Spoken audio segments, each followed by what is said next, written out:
bathandekayo. La sifunda khona sikhuluma ngeanointing, sikhuluma ngogcobo le weekend yonke kodwa namhlanje ngifuna sirephe sivale. Imedia team nabafundayo bazongicuphela nangamahubo 23. Ningabafundi nina uzoba imedia team kanye nomzana ofunda kuphela. Uzongicuphela ngamahubo 23 because ngifuna senze umthandazo ngawo. Like right, ziningi izinto umoya engcola ayikhulumile asiqedanga zonke. But ngicela ukuthatha lezi zinto eziwu2 ngeanointing, then we all pray. Number 1 bathandekayo ugcobo la sifunde khona sibona uDavid la angiphindelela ku verses number lasiqale khona ku verse 10. Sibona uDavid la verse number, thank you.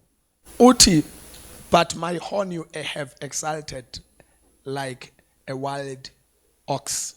Uthi uphondo lwami uliphakamisile njengelenyathi. I want to believe uthi ukhunya ngenyathi. Usethi ke into ebengifuna ke, I have been anointed with fresh oil. Uthi ungigcobile ngamafutha amasha. Enye into bathandekayo ngifuna ukuyikhulekela sithandaze ngayo namhlanje ukuthi anointing iya ku refresher. Anointing refreshes you. Ikunika lento ekuthiwa a fresh anointing. Khona into ekuthiwa fresh anointing. A fresh anointing le David akhuluma ngayo la ugcobo olusha. Masikhuluma ngogcobo olusha sikhuluma ngokuthi uNkulunkulu akwenze namhlanje kube sangazi ukuthi usuku lwakho lokuqala oluphilayo. God refreshes you. Enze ne heavy burden. Yabona isisindo sonke okwathi sizwile izolo.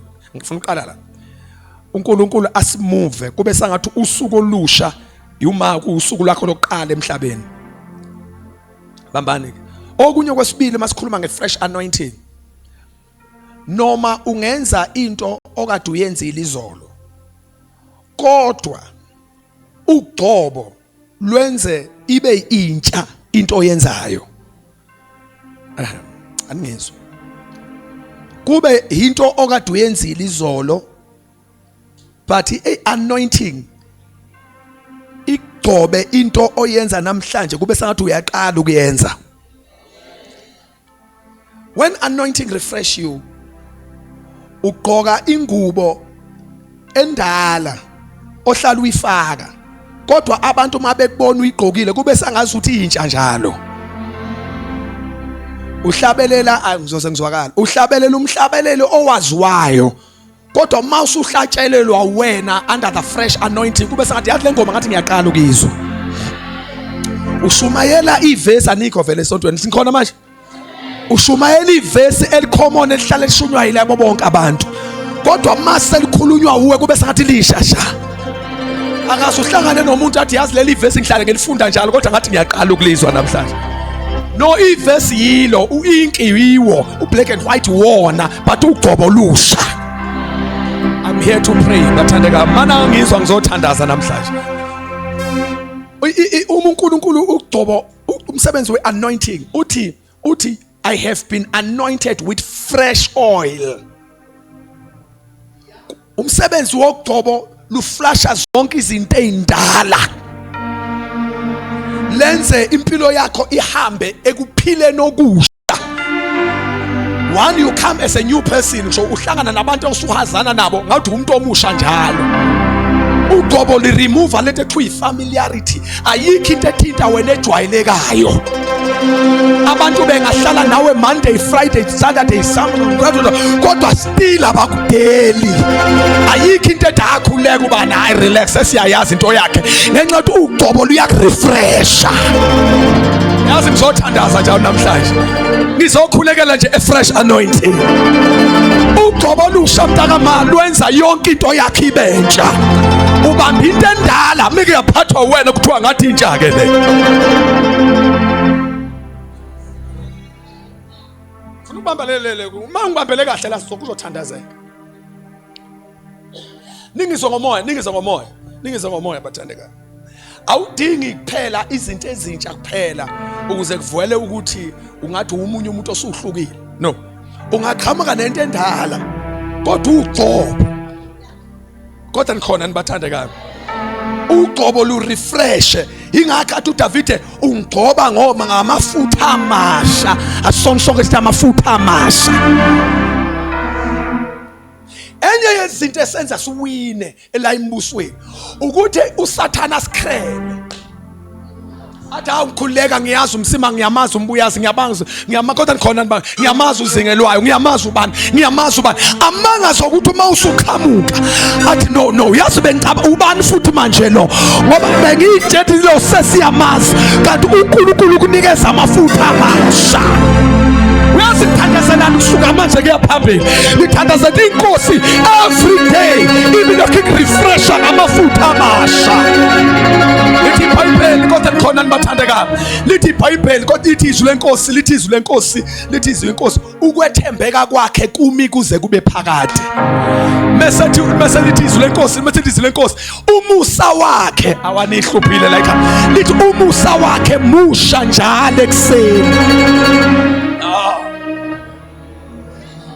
Uthi morning by morning new mercies I see. Great is thy faithfulness. Message morning by morning new mercies I see. Should mangivuka ngibona umusa omusha. Yes, the same home, ikhaya elifanayo, the same house, umsebenzi ofanayo, the same church, ibandla elifanayo, lithulele nibathandekayo. But kukhona lento elokishintsha every day. Ugcobo every day. Ngithola ugcobo olusha. Noma yes, somebody say hallelujah. Ugcobo luba lusha because it's so much important to allow the anointing to refresh. Mana, ngizonitshelana. Umuntu ugcobo masele umrefreshile lumenza abe relevant kuwo wonke ama generations. Angizame enye indlela, angizame enye terminology bafethu ukuyibeka lento ibe clear wonke umuntu. Ngithi uma une fresh anointing uhlale njalo uma ngifuna urelevant uhlale njalo uyisidingo. Kungashintshi izizukulwane zonke but uyohlale njalo udingeka. Ngoba ugcobo lukwenza ufithe kulesi sizukulwane uphume la ufithe nala. Angithi inkathi kushintsha ikhathi nawo ugcobo luya refresh. Uhlala urelevant bengibalela igama lesigisi elikhulu. Uhlala urelevant akwenzeki kuthiwa hayi suka hayi siyambona kwakuyizikhathi zakhe. Ayikho into ethiwa izikhathi zakhe. Uma umuntu ehamba nogcobo olusha, listen to me, akwenzeki ukuthiwa isizini yakhe. Ugcobo linabo abantu bama season. Akusay season kabani kusho ukuthi isazophuma khona ebholeni. Akusona isport lesi. There's nothing like isizini kabani. Kodwa ugcobo lwenza ube relevant. Oh God. Oh God. Ngiyathandaza la ikhaya namhlanje.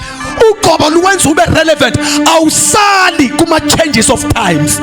Uma kushintsha isikhathi ugcobo lugcoba kodwa lugcoba ngamafutha entedingakala ngaloso sikhathi.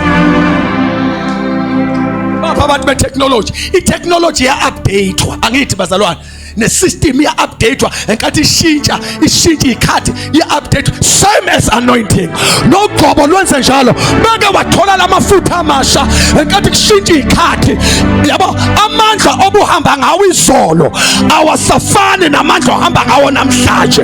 Angeke afane futhi namandla ozohamba ngawo kusasa. Yini yenza lokho?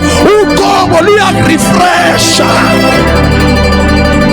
Anointing of the Lord refresh your life. I say may the anointing of the Lord refresh your life. I am saying may the anointing of the Holy Ghost refresh your life. Ugcobo likamoya ingcwele alukwenze ube musha njalo.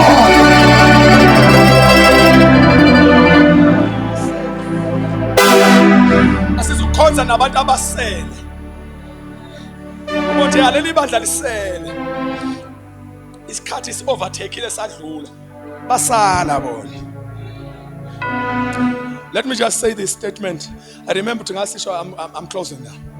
Ngasisho a very very big statement. Siqhamuka kwenye event. Kuhamba yimina uBishop Ikhali. wawu event enye organize government. So sesiyadla ke siyaqeda ukudla. Sesihamba sobabili siyophuma kwi building. Then few group of abazalwane ngababona phela abazalwane babonisa ukusami kanje. Oba uthi la kulindwe thina futhi kuzoshuthwa. Yebo. Namaze ngihamba ngiqonde kanje ukuthi ngiyashutha ke manje no way. So these people came boom. Mabefika bashi statement msemango. Esangenza ngaqala ngangaba right ngase ngiba right later. Bathi bakhuluma bafuna ukushutha bayashutha bayaqeda. Sebethi bakhuluma noBishop ayinami. Bathi hey baba siyabonga. Ayabona nje baba wena umpostoli umbuyazi. Hayi lethu. Mina ke I'm a man of protocol. Yabo.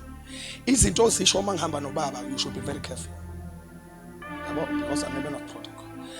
Kwa contact mina yazi lo mzalwane kwathi ngimcorrect. Ethi hayi musuku ngi-equalizer no baba you must be very careful. Uma ukhuluma hayi awuthi bishop usoxoxa uma engekho mawuthi nami ngiyakubusisa kanye naye. Ngoba manje angifuni ungimise kanje silingane. Nithule yazi. This me. Mathuka silinganisi because if I say baba kofanti athi yena mina sengithi. So ngathi ngithi hayi lama statement asilinganisa. Ngathi angifuni into okhuluma kanjalo. Ngiyabagada la. Mangihamba athi uMoyingcwele are you learning something here? Ngithi no. Athi you must learn something. Be sure before you preach. He was preaching. Unama generations ashumayele kuwona. Then later kwajoyina wena. Washumayela. Kodwa yena wangasala. Uyambona ubalwa nabantu abale generation.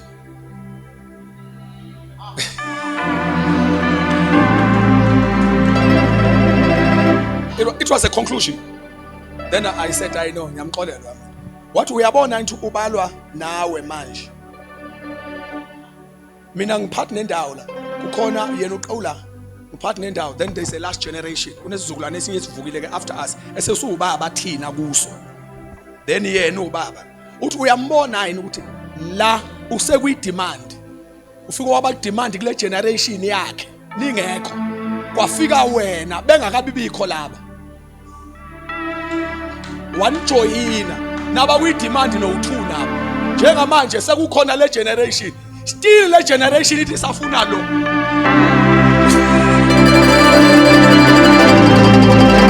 abakwazi ukumenshina izizukulwane esisha abangamfaka. Wathi uMoyingcwele do you know that is a dimension ofanti nihambe kuyo where you become relevant to all generations. Usaphila ngiyadeclare usaphila kungashiwo kuthiwa hayi kulungile kwakuyizikhathi zobani sithi hayi babekela eceleni manje obani sesi right sekuvuka obani manje no mabevuka abavukayo bakufica ukhona kuvuka abanye balokho bakufica ukhona ngiyamemezela phezulu yini edala lokho i-anointing that will refresh you lalela uma kushintsha isizukulwane you are still there. Somebody say amen. Umuntu ohamba noqobo olusha akwenzeki aphume kwiline. We are always relevant.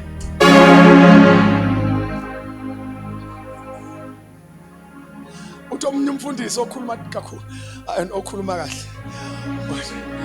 Uthi umfundisi there was a time apostoli in the last ekhuluma ngo 10 years back. Kwaba nesikhathi la uthatha ipeak. Uthi ngathi hayi isikhathi sakhe.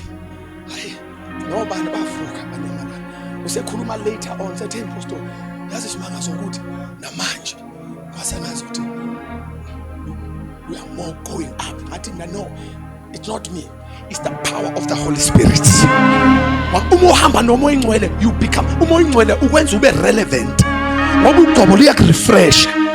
lithi lesizukulwane sifuna ukuthi nakho kufuneka lawo manje. Lalela, awube umsonti,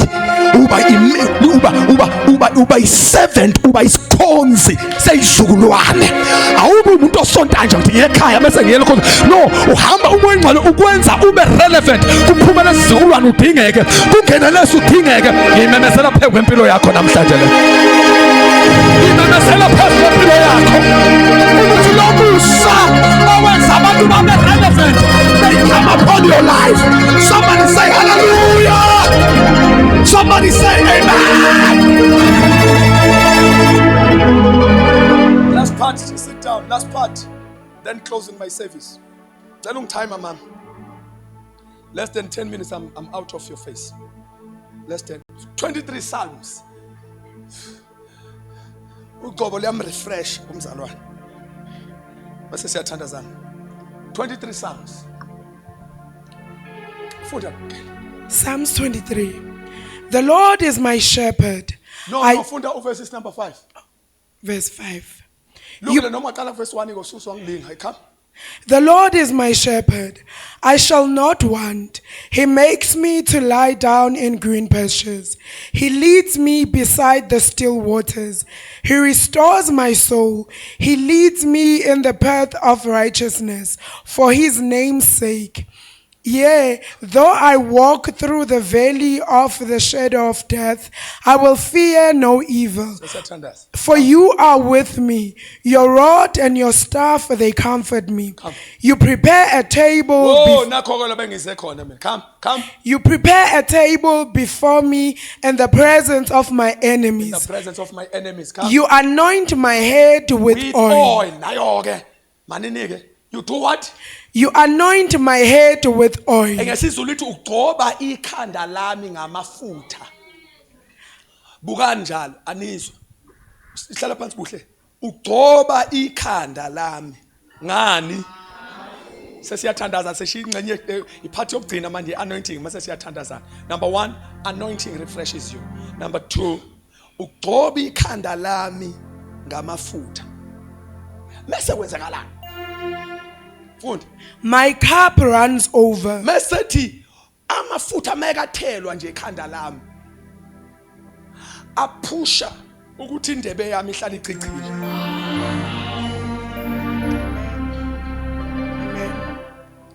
What ngifuna ukuthini baba uzengelwane?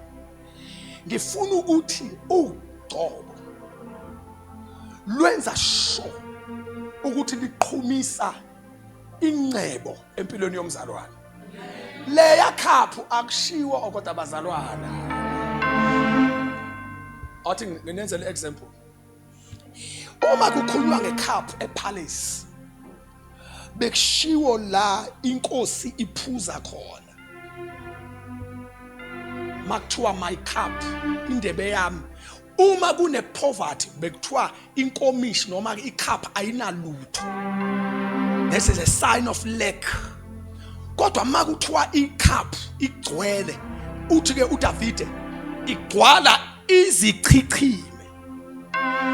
Usho iabundance.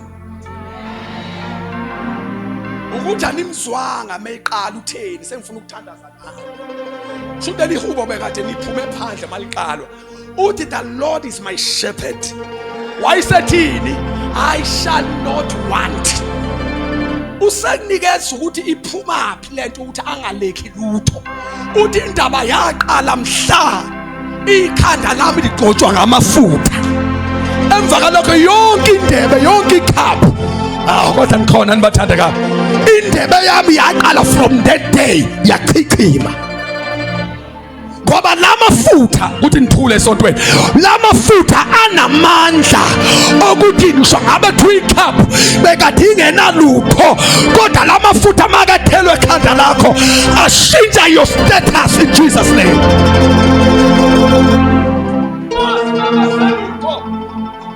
Masizomemezela uqobo, simemezela into ezoshintsha impilo yakho yonke. Enguyeke ngenxa isikhathi izolo. Ngicela ukubamba lokho befunzo ukushaya into ukuthi highlight nje in my 1 minute. Anointing attracts izimpi. Uqobo lwe-attract izimpi. Ngifuna nibone ngoba angifuni nikholwe izimpi ingakholwa ikhapha. Ngibona ukuthi mangikhuluma ngezimpi nithi hayi uqinisile. Kodwa mangikhuluma ngekhapha nithi kanjani. Ngizwe amen wena uvungama mangikhuluma ngezimpi. Ukuthi niyakholwa ukuthi uqobo luyayilanda izimpi. uDavid lithi iBhayibheli kwathi uDavid amafilisti esezwile ukuthi ugcotshiwe waba inkosi. Lithi iBhayibheli aphuma ukufuna ukumbulala ngenxa yokuthi azwile ukuthi usegcotshiwe waba inkosi. Ayingamfunela enye into, ayemfunela ukuthi usegcotshiwe. After anointing kwavuka izimpi. Kodwa ngicela ukusho bazalwane, ugcoba ligcine impilo. Liyayiqhiqimisa nendebe. Lithula kuyashumayela. Alugcini ngezimpi kuphela. But abantu abaningi bayazi, abantu abanogcobo mawuhamba nento nje phe kwakho amadimoni akho umuntu azoba semva kwakho. Kodwa ngicela ukuzomemezela akuwona amadimoni kuphela abasemva kwakho. Okuhle nokusha kuyakulandela. Sana boshana boshika. Okuhle nokusha nakho kuyakulandela.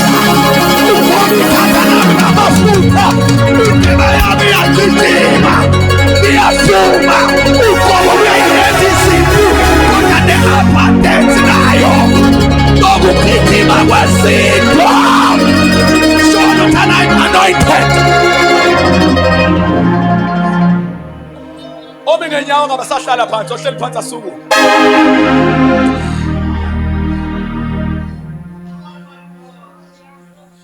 That's the script.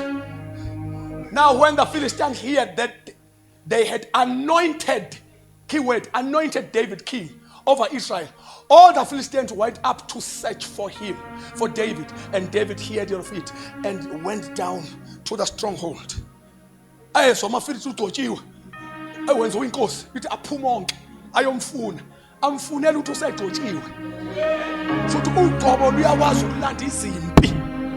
Ukuba bekhona abazana la endlini bengizothi lalela makwakhona into othelwa ngayo izimpi izofika. Fanele wenze nje understand izimpi zakho iphumaphi. Understand izimpi zakho iphumaphi. Uthi fanele uSathane bengalwa nobani by the way. Ngoba isawo khona yamuntu imina ngithelwe ngamafutha, imina ngigcotshiwe, ingakho amadimoni enyakaza, ingakho abathakathi benyakaza, ingakho abahlebayo benyakaza, ingakho imfamona inyakaza, because akanyakaza uSathane ugcobo ungakafiki. Bengofika anointing amadimoni enyakaza. Abantu abangafuni nje ayingawe lento ingogcobo. Tshela umakhelwane ayingawe lento ingogcobo. Don't take it personal. Tell umakhelwane don't take it personal. Ayingawe lento. So vele ufumela abantu bangakufuni ungenzaka lutho.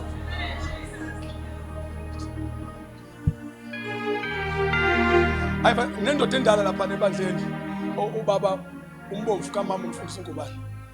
At times makune shaking ebandleni I went to him.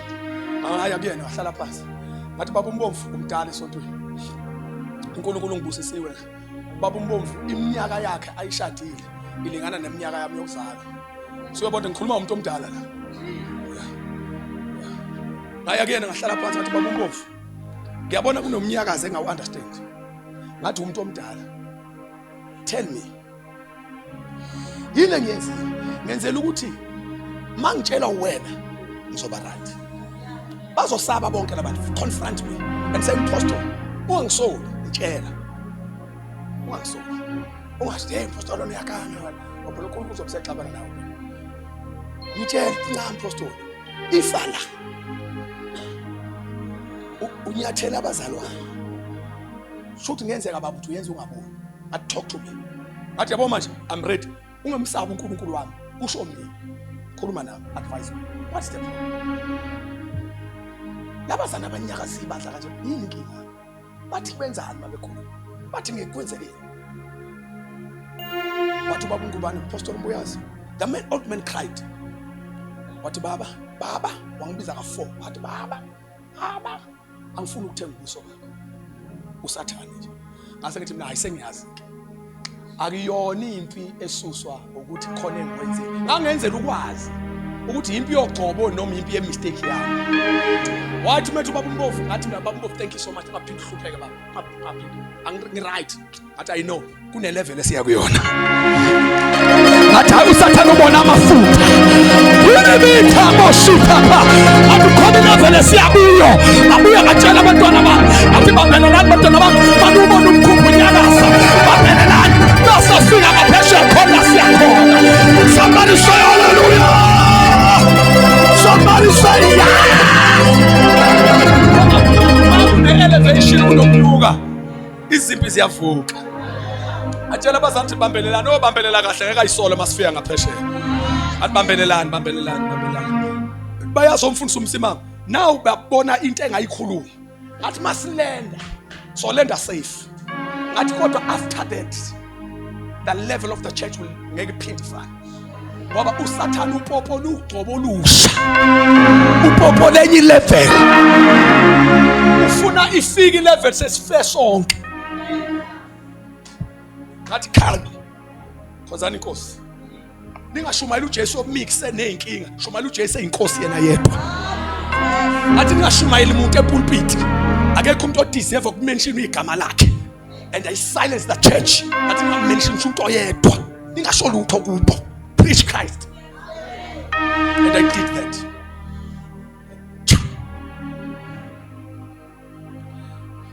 Le-attract izinto.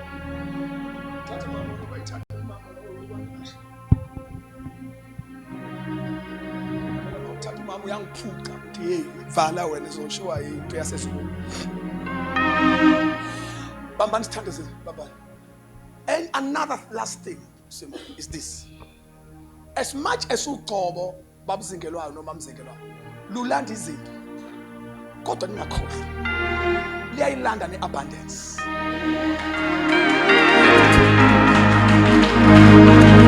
Afethu ngoba lukho fair uma ningakwazi ukusilandela izimpi bese ningabe sikakwazi ukusilandela ibreakthrough. Ngoba kulona likaNkulunkulu lolo uyolibona ani. Yes khona izimpi ezilanda uGcobo kodwa kuthi angishona namhlanje ukuthi lamafutha futhi ayayivula iminyango evaliwe. Lamafutha athi izinto engenzeki senzeke. Namhlanje umoya ngcwele uzokuthela ngento ezokuphumelelisa. Uzohluma njengesundu. Nithule. Nizohluma njengesundu. Nikhona nibathandeka nizohluma njengesundu. Lalela nizophakama nikhule njengemsedari. uNkulunkulu ngeke avume nihlupheka noma iSouth Africa ingayezansi corruption noma ngangena imadlana commission noma ngangena ubani commission kodwa ngeke iaffect impilo yakho. Yini indaba sithemba uGcobo.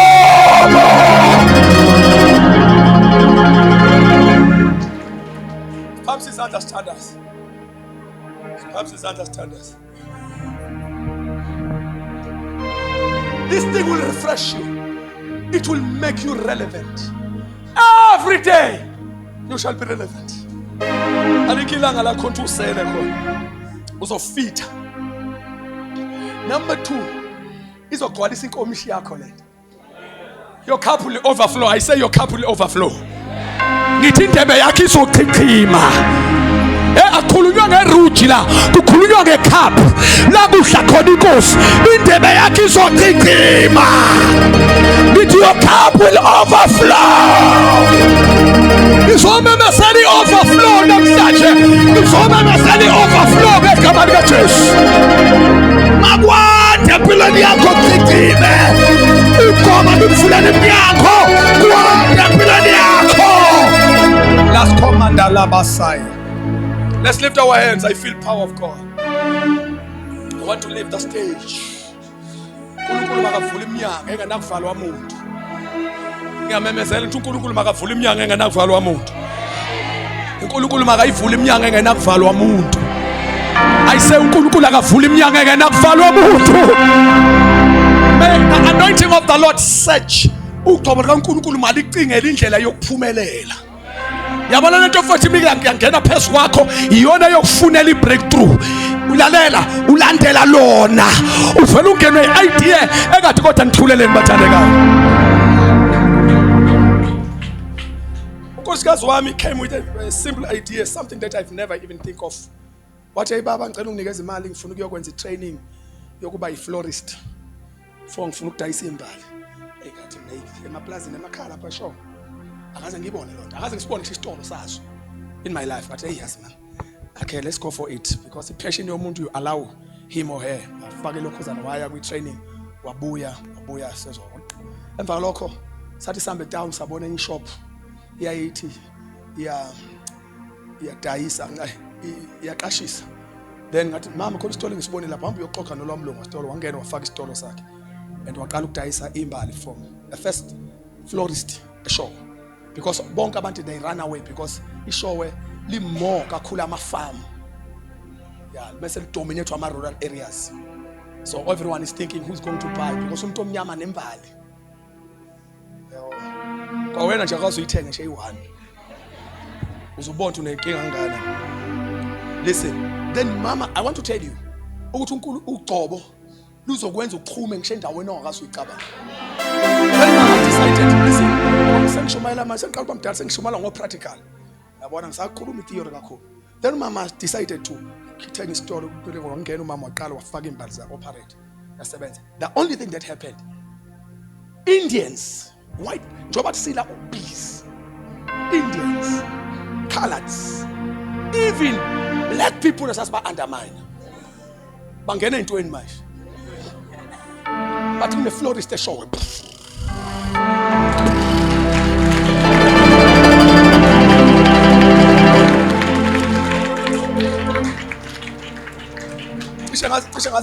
Ngasho imali ayithola. Listen, muso excited uzokhuluma nento engakhulu. Listen, that we have seen if a breakthrough. Abantu bathenga imali. Ngangazi lento kanti ibiza kanje lento. Ngithi ibhanji ngithi imali lento. Ngithi nayo mama awubizi kakhulu. Hey wena, imali yayo lento. No. Ngithi lento 10 rand ngoba what? Ama 500 lento. People are buying it like socks.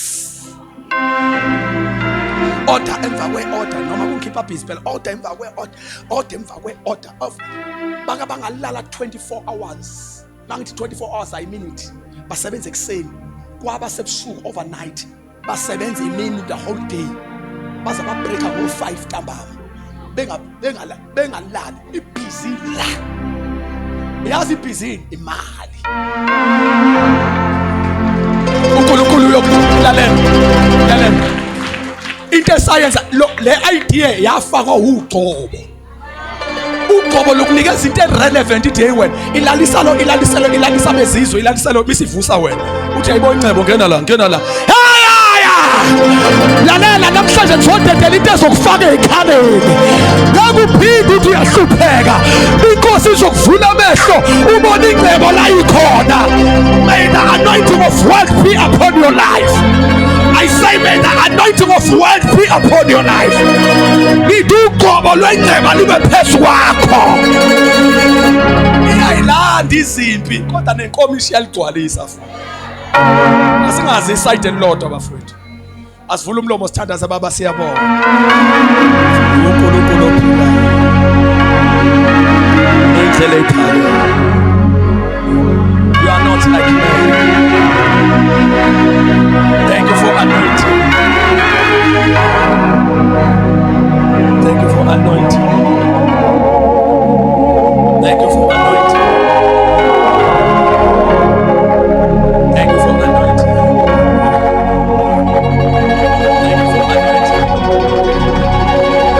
Thank you for anointing. Thank you for anointing. Thank you for anointing. Thank you for anointing. Thank you for anointing. Come on, pray and receive the anointing of breakthrough. Come on, pray and receive a fresh anointing. Amafutha amasha, fresh anointing, and the anointing of breakthrough. Labo shanda rebo konsita.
While we are still praying, sisathandaza,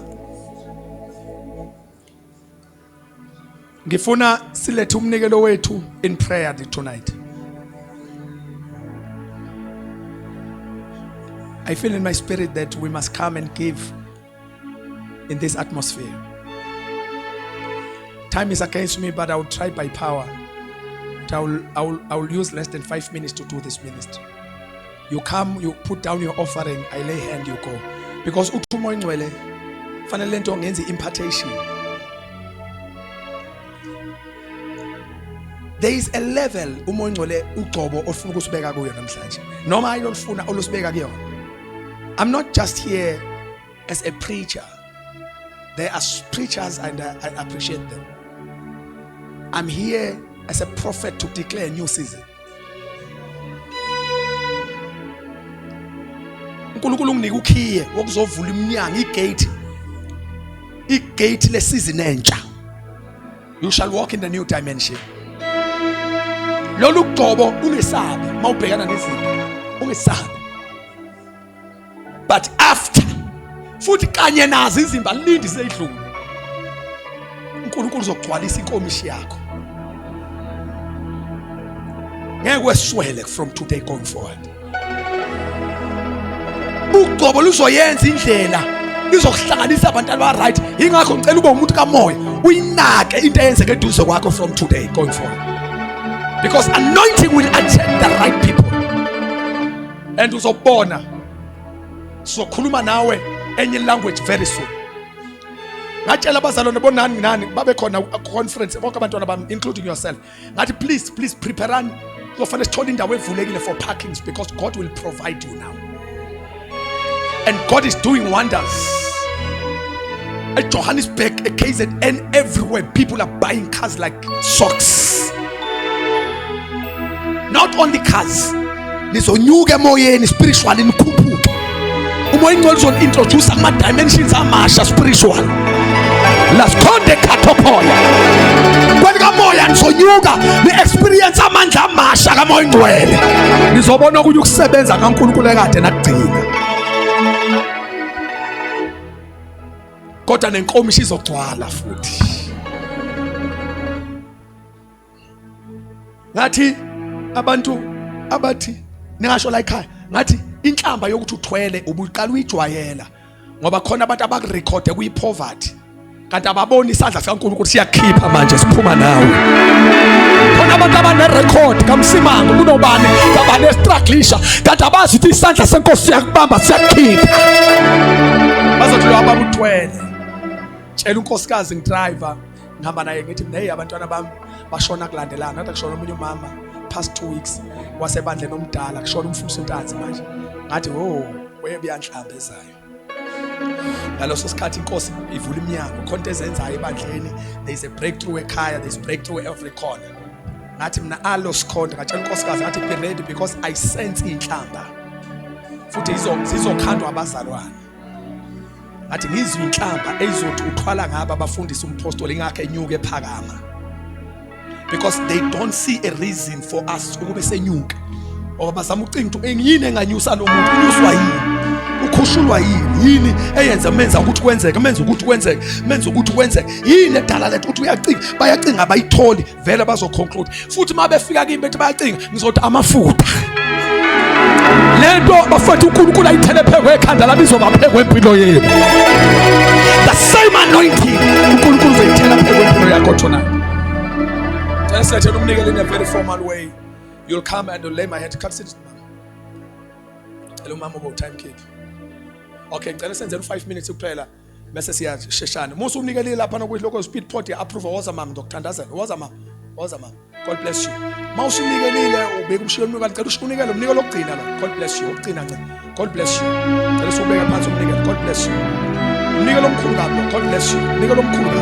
Ogcina. God bless you. God bless you. God bless you. Mawukind, ngicela unikeze umuntu oseceleni kwakho nomunye imali na. God bless you. God bless you. Ngicela size ngokusheshsha. God bless you. God bless you. God bless you. Beka umnikelo a serious offering, please. God bless you. Ungalahleli. God bless you. Check the best offerings, the last offering of the conference. God bless you. God bless you.